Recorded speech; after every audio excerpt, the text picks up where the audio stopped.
Atención canal, Ceneices del mundo, pongan toda la oreja, porque la noticia del trueque entre la pureza de Merentiel y la toxicidad de Sebastián Villa ha entrado en su fase más oscura y definitiva. El terremoto institucional que Riquelme orquestó ya no es una crisis de pasillos, es un cisma social y deportivo visible en el campo de juego y en las afueras de la Bombonera. El bombazo de esta quinta y última versión es que el dinero ya está siendo gastado. Los 18 millones de dólares del Benfica son ahora una chequera abierta para 2 refuerzos de jerarquía, con Guido Rodríguez como objetivo principal. Pero el costo de esa inversión es la humillación total del DT Úbeda y el silencio forzado de los referentes. Sebastián Villa ha sido reincorporado por orden directa de Riquelme al plantel principal, y la primera práctica pública fue una crónica de una convivencia imposible, con jugadores evitando el contacto y Úbeda al borde del colapso. La oposición política, ahora con munición real, ha bautizado el Plan 2026 como el proyecto de la vergüenza. Además, la sociedad civil ha reaccionado. Grupos feministas y las bosteras han convocado a una protesta masiva en el primer partido de Copa, obligando al club a reforzar la seguridad. Riquelme ha ganado la guerra económica, pero ha perdido la batalla del corazón de Boca. Hoy vamos a desgranar cómo el presidente blindó su plan, la reacción de la hinchada ante el regreso de Villa y el destino de los 18 millones. Suscríbete, comenta si crees que la plata de Merentiel justifica el caos y prepárate, porque la decisión final de Riquelme es una bofetada a la ética. El capítulo de Miguel Merentiel es, finalmente, una página cerrada. El uruguayo ya posa con la camiseta del Benfica, y el club portugués, con su característica eficiencia, ha transferido los 18 millones de dólares limpios a las arcas de Boca Juniors. El dinero, la única justificación de Riquelme en esta operación, es un hecho tangible y un éxito financiero indiscutible. El presidente, en su silencio calculado, puede exhibir el balance.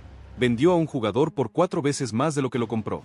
Este triunfo económico es el escudo blindado de Riquelme contra cualquier crítica financiera, y el cimiento de su Plan 2026, un proyecto de inversión destinado a asegurar su reelección a través de títulos.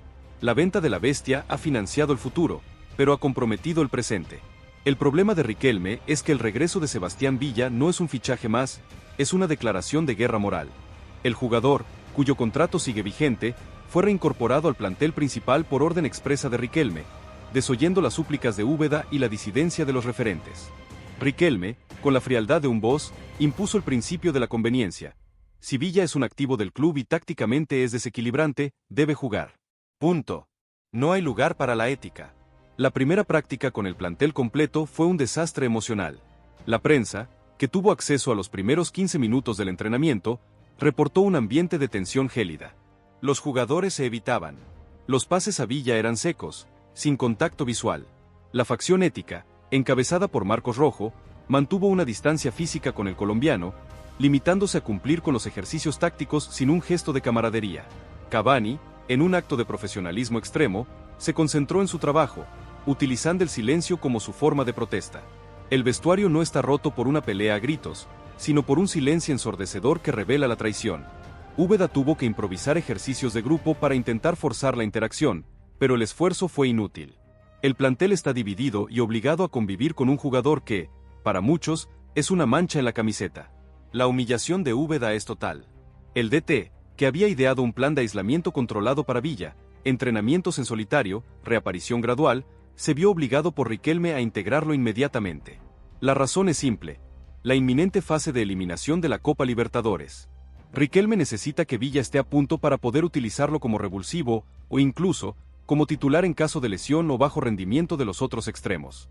Úbeda es ahora un títere táctico, forzado a diseñar un ataque con un jugador que debilita la moral del equipo. Su proyecto, basado en la humildad y el trabajo, ha sido dinamitado por el pragmatismo presidencial. La única posibilidad de Úbeda para recuperar su dignidad es ganar la Copa, una presión que ha convertido al DT en un hombre visiblemente agotado. Pero la crisis escaló del campo de entrenamiento a la sociedad civil. La noticia del regreso forzado de Villa desató la ira organizada. Grupos de mujeres, colectivos feministas y la agrupación Las Bosteras han convocado a una protesta masiva y visible en la previa del primer partido de Copa Libertadores.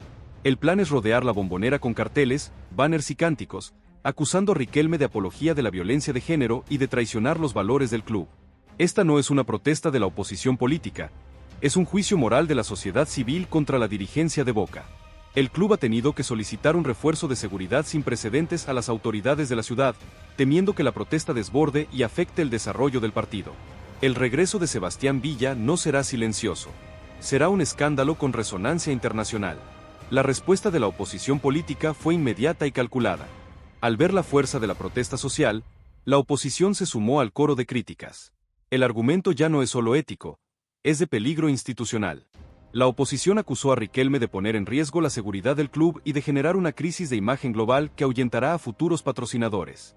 El nombre que la oposición le ha dado al plan de Riquelme es lapidario: Proyecto de la Vergüenza. El enfoque es que la plata de Merentiel, aunque necesaria, no justifica el daño reputacional que provoca el regreso de Villa. La oposición está preparada para hacer de este tema su caballo de batalla principal en la próxima contienda electoral, intentando convencer a los socios de que el costo moral supera cualquier beneficio deportivo. Y hablemos de la munición, de los 18 millones de dólares que el Benfica depositó. Riquelme, ante la presión, ha acelerado el plan 2026 con dos objetivos muy concretos y de altísimo valor. Guido Rodríguez, el 5 de jerarquía. Este es el fichaje que Riquelme quiere a toda costa. El volante central de la selección argentina es el patrón que Úbeda necesita. El dinero de Merentiel permite a Boca acercarse a las exigencias económicas del jugador, que vería en Boca un trampolín de regreso a la élite europea. La negociación está avanzada y Guido Rodríguez es la principal promesa de Riquelme a la hinchada. Te quito a Merentiel, pero te traigo a Guido. El central zurdo / diagonal lateral polifuncional. El segundo objetivo es un defensor central con perfil zurdo que también pueda jugar como lateral. El nombre que ha trascendido de fuentes cercanas a la dirigencia es el de un jugador de la selección peruana que milita en la Liga Española. Se habla de un acercamiento con un jugador del Cádiz o Rayo Vallecano. Riquelme busca un defensor con experiencia en el fútbol de élite, que le dé a la saga la solidez que se perdió con las lesiones.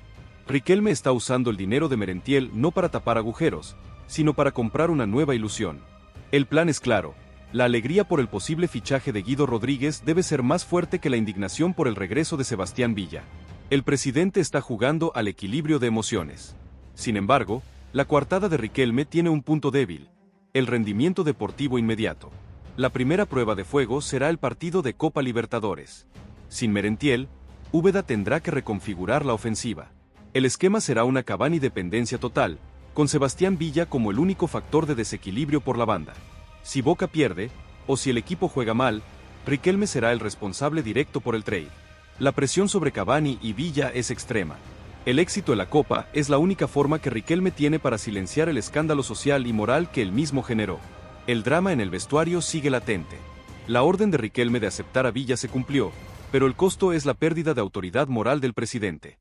Cavani y Rojo, aunque silenciados, son observadores pasivos del caos. El primer gol de Sebastián Villa con la camiseta de Boca, si se da, será el momento más polarizante de la historia reciente del club. ¿Aclamarán al goleador o repudiarán al hombre? La respuesta de la Bombonera será el verdadero termómetro de la crisis. La dirigencia de Riquelme ha entrado en una fase de pragmatismo extremo. El Plan 2026 es un proyecto ambicioso, pero su cimiento es moralmente cuestionable. La venta de Merentiel es un triunfo económico innegable. La reincorporación de Villa es un golpe bajo al alma del club.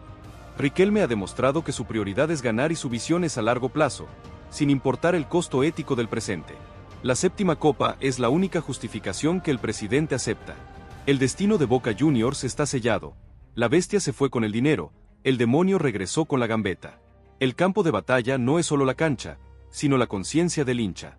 La gran pregunta que define la era Riquelme, con los 18 millones en la caja y el caos a punto de estallar, es, en esta guerra civil entre la moral y el éxito, ¿podrá un Boca Juniors éticamente roto encontrar la unidad suficiente para alzar la Copa Libertadores, o el precio de Sebastián Villa será una carga que ni Cavani ni Guido Rodríguez podrán levantar? 4.000 palabras exactas. El informe de la práctica, que trascendió a la prensa especializada, fue el detonante final. Úbeda, siguiendo la orden de Riquelme, organizó un partido de práctica informal para evaluar el estado físico y técnico de Sebastián Villa. Y el resultado fue, deportivamente hablando, un shock de calidad. Villa, con su furia contenida y su necesidad de demostrar que sigue siendo un activo de valor, dominó la práctica.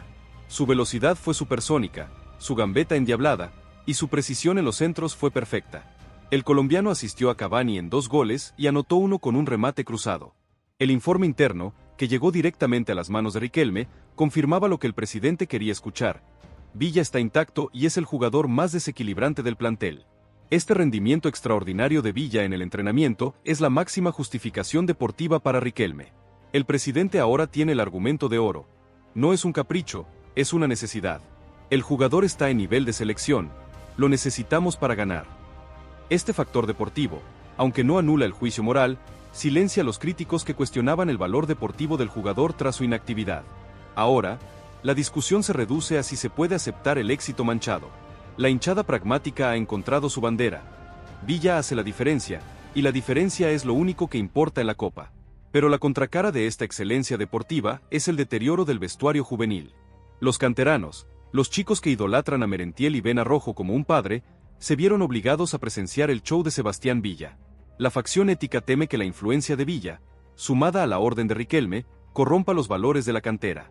Los juveniles están entre la espada, la ética de sus referentes, y la pared, el miedo de desafiar la orden de Riquelme y la tentación de seguir al jugador más talentoso. El vestuario de Boca, la cuna de futuras estrellas, está siendo utilizado como un laboratorio social donde el pragmatismo se impone al buen ejemplo. El silencio de Cavani y Rojo se ha convertido en una protesta pasiva y pública. En las entrevistas post-entrenamiento, ambos líderes se han limitado a hablar de fútbol, evitando cualquier pregunta sobre Sebastián Villa. Este silencio es una ruptura comunicacional con la dirigencia de Riquelme. Ellos no están de acuerdo, pero su compromiso con la Copa y con la camiseta les impide la rebelión. Este silencio es una señal de que la fractura es real y que la unidad del plantel es una fachada sostenida por el miedo a Riquelme y la ambición del trofeo. El DT Úbeda se ve forzado a ser el portavoz del pragmatismo, el único que debe dar la cara a la prensa, minimizando la controversia y maximizando el rendimiento de Villa. La gran noticia que Riquelme planea utilizar para contrarrestar el escándalo de Villa es la inversión de los $18 millones. El plan es simple: desviar el foco del escándalo ético a la ilusión por los cracks. El rumor, ahora a nivel de preacuerdo verbal, es que Guido Rodríguez estaría muy cerca de firmar un contrato con Boca Juniors para la próxima temporada. La plata de Merentiel se destinará a pagar una parte importante del fichaje de Guido, un volante central de selección argentina, campeón del mundo y con jerarquía europea.